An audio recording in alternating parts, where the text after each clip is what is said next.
I thought I'd end or start on that, which was Jimi Hendrix, obviously. And so this is not a video about an analysis of Jimi Hendrix piece. It's sort of like I started thinking a little bit about it. I saw a Rick Beato video, and he was talking about a gentleman named Johnny Diamond. I think the title of the actual video was Why I Never Talk About My Record Label. Short end of it, he ends up talking about the fact that I guess this gentleman, Johnny Diamond, um, who was a very good A&R person, very, very musically talented, ended up committing suicide. And I happened to have been reading an article. It was basically on the average age of death of creative individuals. I don't know how I stumbled on this thing, but I found it really, really fascinating. And the article itself is a little bit more than an article. It was more or less like a psychology study. Talked about doing, I guess, research on about 49,000 individuals who are creative, painters, musicians, literary people, academics, and basically it looked at the average age of death of all of these people. Obviously, you were they were looking at rock musicians and things of that nature. So the bottom line is they found out that Nobel laureates ended up having the longest age longevity, followed by academics, and then rock musicians had an average age of 43.6 years. So you juxtapose that article that I was sort of like looking at, and I had seen, I never really, I still haven't seen it, but there's a documentary, a show called 27 Gone Too Soon. And I've always been fascinated by the fact of all of these rock musicians, per se, who died at a young age. And I didn't know so many of them actually died at the age of 27. So you've got Jim Morrison, you've got Jimi Hendrix, which I know he choked on his vomit. You have Brian Jones, you have Amy Whitehouse. So basically, there's more or less a group of rock musicians who died at the age of 27.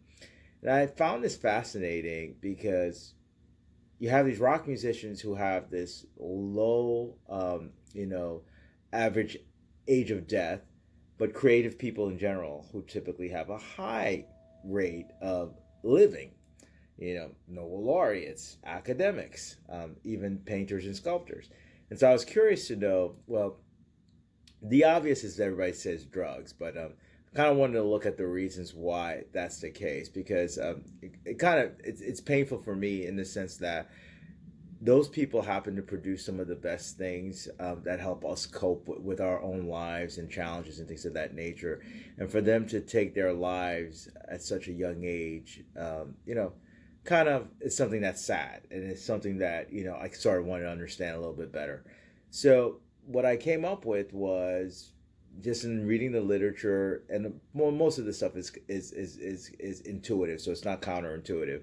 There are a couple of reasons why, about 5 or 6 reasons. The first one is most people who are creative are high risk takers, and I'll go back to a couple of these things. The second one is the obvious one that I started with, which was suicide, and there are a couple of reasons for that. The third is drug abuse. A fourth reason why you have creative people, taking their lives, or I should say, dying at such a young age, is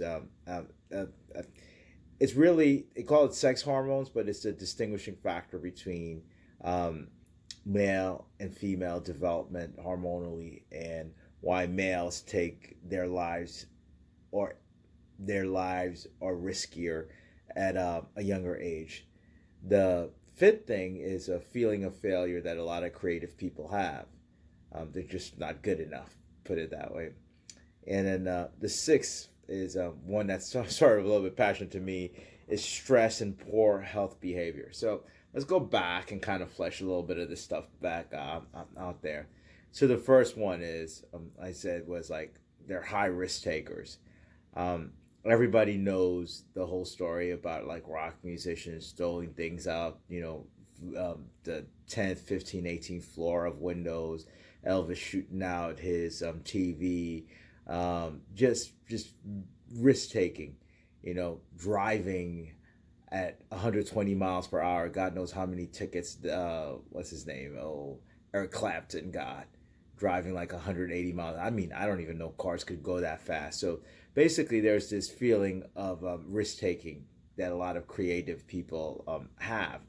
And a lot of it, if you think about it, I had a saying that Aerosmith, I live in Boston, and I used to say that, and I'm a corporate guy, so I used to say that Aerosmith never had a 401k plan. Okay? When people are creative and they believe in their art, whether they're musicians or, athletes, they're not stocking money away. They don't believe in a 401k plan. There's no backup plan. It's always like, I am going to be that defensive back that's going to backpedal and pick off that, quarterback. I am going to be the next Aerosmith, whether I'm living in Brighton with 5 people and I'm working at 7-Eleven. So their craft is their risk, because you can give them all the statistics in the world why they're not going to become famous, and they're going to still go down that path because they believe in themselves. So there's that risk factor that's good because they believe in themselves. It's like the gift of youth. And then there's that risk factor that is also bad, which is like driving 150 miles an hour. The second one, this video is not going to be long enough to talk about it, is the whole suicide factor that a lot of creative people have. And a lot of this stuff is like tied in together. But when you talk about suicide, I mean, what little I do know about suicide is that, the funny thing about the 27 or Gone at 27, the Janis Joplins and Jimi Hendrix, is that they're actually the antithesis of the average age of suicide. I believe the average age of suicide is about it's 39 years old, and more people that are 60 or older commit suicide than 27. So that actually doesn't even fit the norm.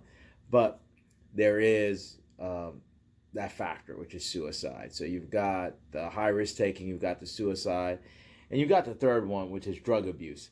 And this one's passionate to me. Not that I don't do drugs, although I'll have a nip here and there, put it that way. But if you look at the whole history of jazz, which is my passion, is that you've got a lot of folks who thought that in order to reach a high level of creativity, there was this whole notion that they had to be on heroin. They had to be high as a kite. In order for you to play like Jimi Hendrix, you just had to be on LSD. Chet Baker is a classic symbol, brilliant, musician. That whole area, that whole era is just, filled with people, both on the jazz and the rock, just musicians in general. I don't really know the classical scene as far as like the impact that drug abuse had, but I do know as far as like jazz and popular rock and roll. And so this whole notion of escapism and just, alcoholism and just other harder drugs that permeated artistic endeavors. So you have that. So the next one I want to talk about was about sex hormones, which is basically the difference between, males committing suicide or males, having riskier behavior at an early age. Ironically enough, your mid-20s is the area where you are most successful as a male.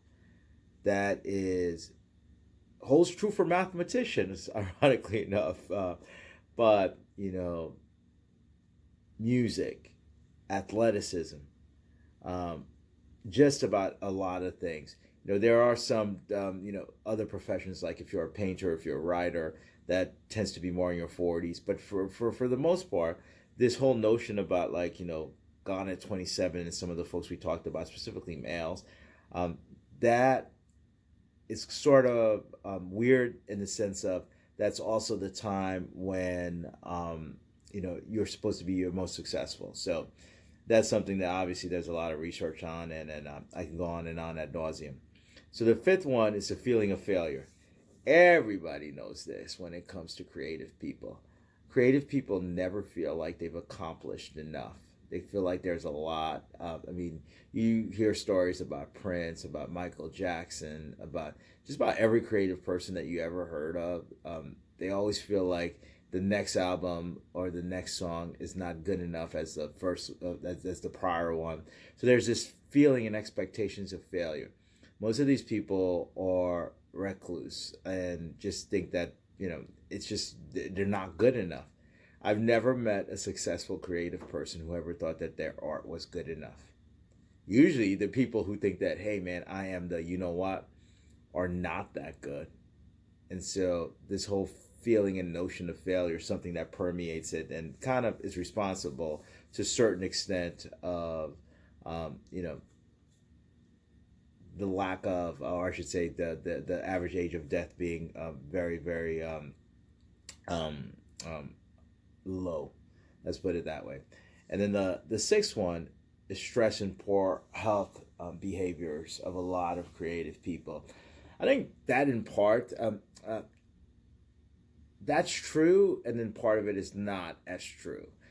It's true in the sense that I think what happens is that creative people, and when I use creative, I'm talking about a lot more musicians because that's what I do. That's you know, I play guitar, I try to play cello and things of that nature, but you're so consumed unless you are Olympic athlete, in which case you've got some really great genetics and you're athletic and you know, just your health behavior is a lot better.